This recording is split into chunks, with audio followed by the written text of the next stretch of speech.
I was just telling Michael out in the hallway, the proper Hungarian pronunciation of my name is Gyuri Kepes, but I'm not going to make you say that. I always tell my students in the first day of class, you can call me Mr. K. That's what they called me in prison. Their eyes go wide. It's like, I used to work summers with incarcerated adults.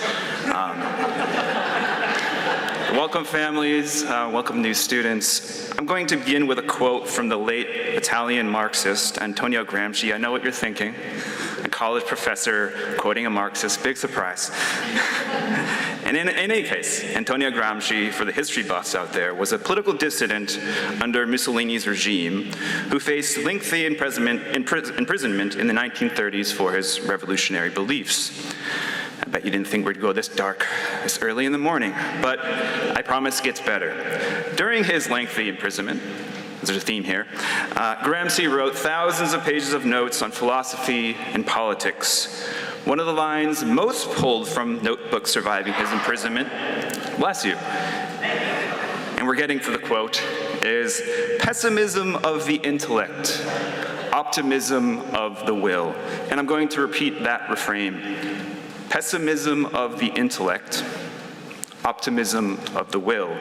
What did Gramsci mean by this? I read it as a critical call to recognize the inherent precarity of the status quo. In other words, let's face it, the world is a pretty troubled place, as it was in the 1930s. In the face of this realization, Gramsci would maintain we must exemplify a spirit of optimism, to have the audacity to believe that our current reality can be changed to create a more just, equitable, and peaceful society. The present circumstances are marked by international conflict, racial injustice, stark income inequality, threats to democracy and civil society, frequent environmental calamities, and not to mention the increasing uncertainties about the effects of social media and artificial intelligence. The list goes on.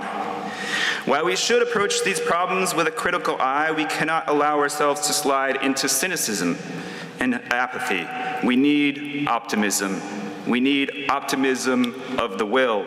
Change starts with a vision, a new perspective, a new way of thinking. That is a starting point for tackling today's myriad crises.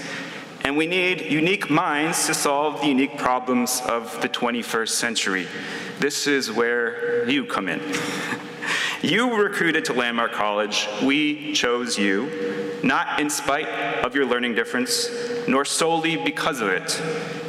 In you, we recognized a potential, an ability to approach today's problem with novel thinking. The traditional way of solving problems is clearly not serving us. We cannot solve our problems, the venerable Albert Einstein once proclaimed, with the same thinking we used when we created them. Employers are recognizing this, and higher education is adapting, with Landmark College at the frontiers of this revolution. An incubator, as it were, for brains who think differently. When it comes to describing your way of thinking and learning, you've probably heard the full spectrum of descriptors, from disability and disorders to difference and diversity. You've probably even heard it described as a superpower. Tackling the challenges of college, however, is not as easy as throwing on a cape, although I've certainly seen a few capes around campus. It requires hard work, advocating for yourself, fomenting connections with a network of peers, and an acute awareness of your strengths and how to use them.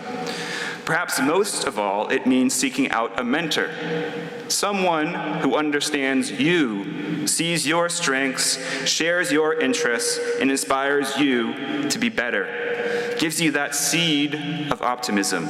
It could be a professor, an RA, an RD, a student leader, or even a custodian. Recently, I had lunch with a former student from my teaching days at a community college. He had just graduated with an MBA from the Eisenberg School of Management. He told me he would never made it if it had not been a conversation I had with him, one that I could not even recall. He recounted how I encouraged him to push through and that I believed he could make it. After this conversation, I was reminded of my own educational journey, culminating in a PhD, an achievement I would never have reached without the words of optimism from my mentor and advisor, Mari Castañeda.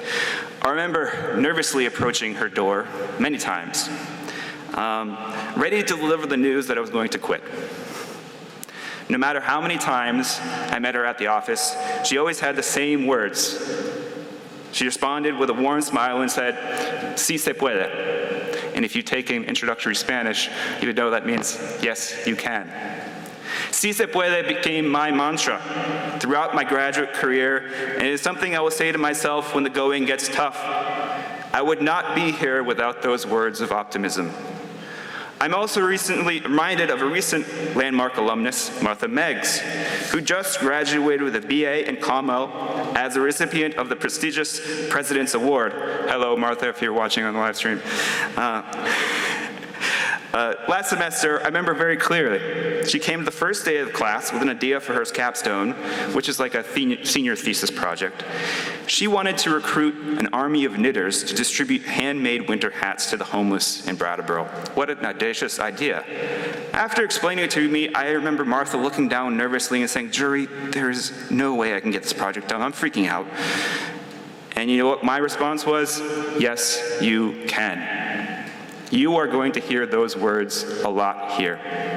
And you know what? She did it. Not only did she do it, she exceeded all expectations, becoming a local hero of sorts.